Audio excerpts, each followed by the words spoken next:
جسمانی بیماری یا مالی نقصان سے پریشان نہ ہو، بلکہ یہ ایک قسم کا صدقہ ہے۔ جس چیز کو تم برا سمجھتے ہو سکتا ہے وہ تمہارے حق میں بہتر ہو۔ بعض اوقات انسان سکون کو ہر چیز میں تلاش کرتا ہے، لیکن وہ اس کی ذات میں چھپا ہوتا ہے۔ اگر غرور میں مبتلا ہونے سے بچنا چاہتے ہو تو خود سے زیادہ ذہین شخص کی صحبت اختیار کرو۔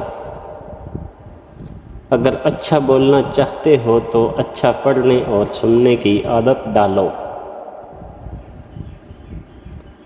برے کاموں کی سزا ضرور ملتی ہے، ہاں، لیکن سزا کا انداز مختلف ہو سکتا ہے۔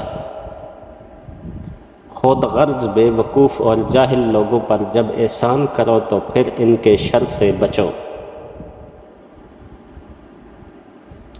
اگر دنیا اور آخرت کی کامیابی چاہتے ہو تو پھر اللہ کے بندوں سے اچھا سلوک کرو۔ دل کی سچائی اور پاکیزگی سے کامیابی انسان کا مقدر بن جاتی ہے۔ جب انسان اللہ کے قریب ہوتا ہے تو اللہ بھی انسان کے قریب ہو جاتا ہے۔ جب اللہ پر مکمل یقین ہو تو اس کی مخلوق سے مت گھبراؤ۔ دشمن کا انتخاب اس کی ذہانت دیکھ کر کرو اور دوست کا انتخاب اس کا کردار دیکھ کر۔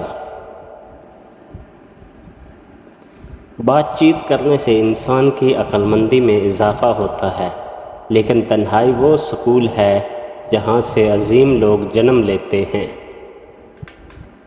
انسان بہت سے برے کام مایوسی اور ناامیدی کی وجہ سے کرتا ہے۔